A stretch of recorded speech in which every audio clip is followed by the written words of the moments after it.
गुरु गोविंद दो खड़े काके लागो पाए, बलिहारी गुरु आपने गोविंद दियो बताए। साथियों नमस्कार, रियल न्यूज चैनल में आपका हार्दिक स्वागत है। दोस्तों 29 जून कबीरदास जी की जयंती।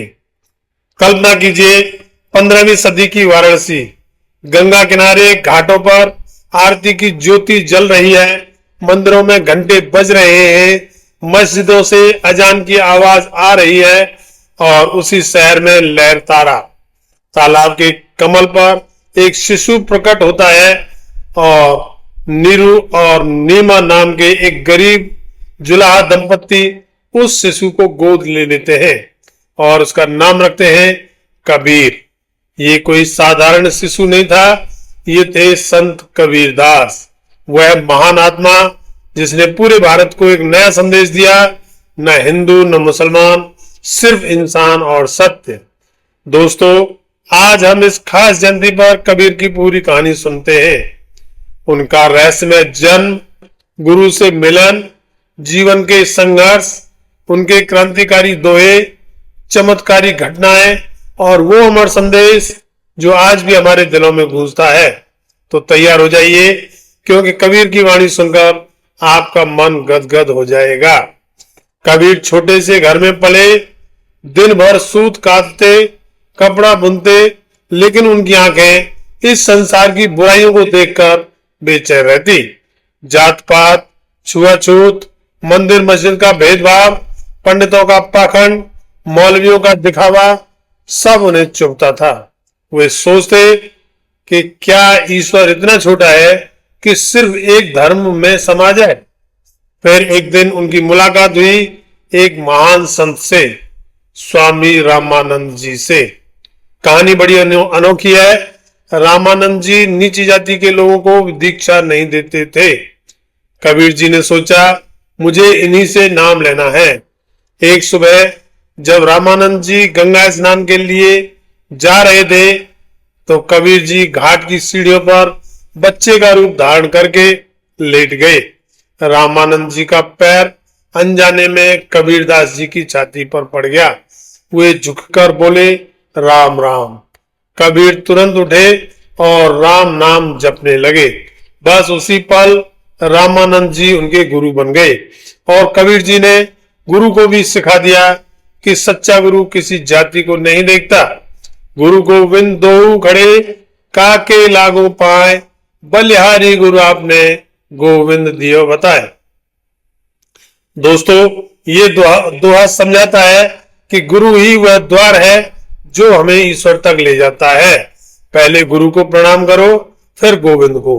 गुरु मिलने के बाद कबीर पूरी तरह बदल गए।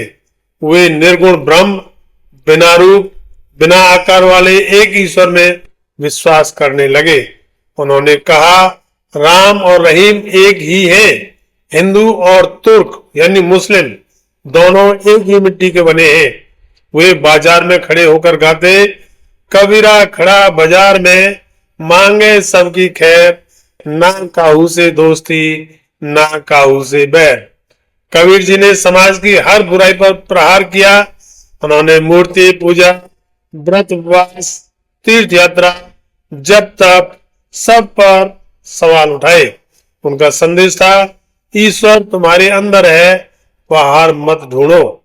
बुरा जो देखन में चला, बुरा न मिलिया कोई, जो दिल खोजा आपना, मुझसे बुरा न कोई। मतलब जब मैं बाहर बुराई ढूंढने को निकला तो कोई बुरा नहीं मिला, लेकिन जब अपने दिल को खोजा तो सबसे बुरा तो मैं खुद ही निकला। ये दोहा आज भी हमें आत्मनिरीक्षण को प्रेरित करता है, अपना आत्मनिरीक्षण करने को सिखाता है।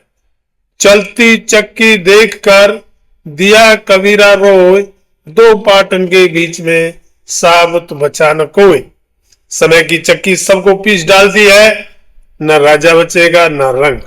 इसलिए समय रहते सत्य की राह पकड़ लो। धीरज धरे सब कुछ होई, माली सींचे 100 घड़ा, ऋतु आए फल होए। धैर्य रखो, माली 100 घड़े पानी डाले तब भी फल ऋतु आने पर ही लगता है, उससे पहले फल नहीं लगेगा। माला फेरत जुग भया, फिरा मन का फेर, कर का मन का डार दे, मन का फेर। बाहरी माला फेरने से क्या फायदा जब तक मन की माला ना फेरी जाए। दुख में सुमिरन सब करे, सुख में करे न कोई, जो सुख में सुमिरन करे तो दुख काहे को होई। दुख में तो सब ईश्वर को याद करते हैं, लेकिन सुख में कौन याद करता है। जो सुख में याद करता है तो उसके जीवन में कोई कष्ट होता ही नहीं। कबीर का पूरा जीवन संघर्षों से भरा था। उन्होंने 52 बार मौत का सामना किया, लेकिन हर बार बच गए। सिकंदर लोधी के दरबार में भी वे गए और बिना डरे सत्य बोला। एक बार पंडितों और मौलवियों ने उन पर हमला करने की साजिश रची, लेकिन कबीर की लीला देखकर सब हैरान रह गए। दिव्य भंडारी की कथा तो आज भी लोगों को चमत्कृत करती है, और सबसे अनोखी कथा है उनकी अंतिम लीला। कबीर जी जानते थे कि लोग कहते हैं काशी में मरो तो स्वर्ग और मगहर में मरो तो नर्क। ये उस समय की भ्रांति फैली हुई थी।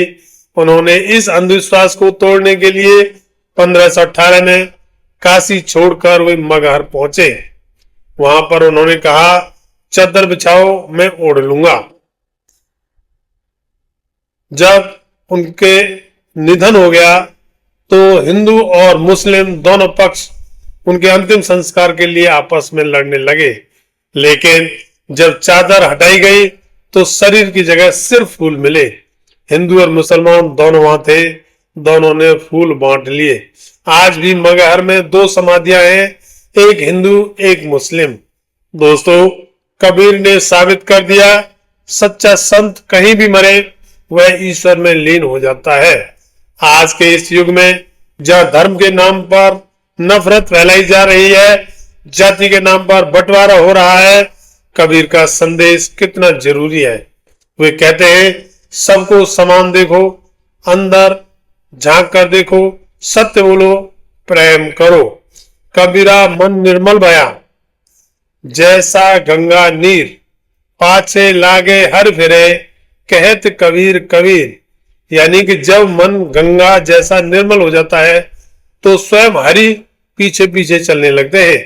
तो दोस्तों, आज कबीर जयंती पर हम सब संकल्प करें, अपने मन को साफ रखेंगे, पाखंड छोड़ेंगे, एक दूसरे से प्रेम करेंगे। जय संत कबीरदास जी की। अगर ये कहानी आपके दिल को छू गई हो तो वीडियो को लाइक करें, शेयर करें और कमेंट में अपना पसंदीदा कबीर दोहा लिखें, और अपने दोस्तों के साथ शेयर करके चैनल को सब्सक्राइब करना ना भूलें। मिलते हैं फिर अगली कहानी में। तब तक कबीर नाम जपते रहो, सत्य की राह पर चलते रहो। जय कबीर। धन्यवाद। जय भीम, जय भारत, जय संविधान।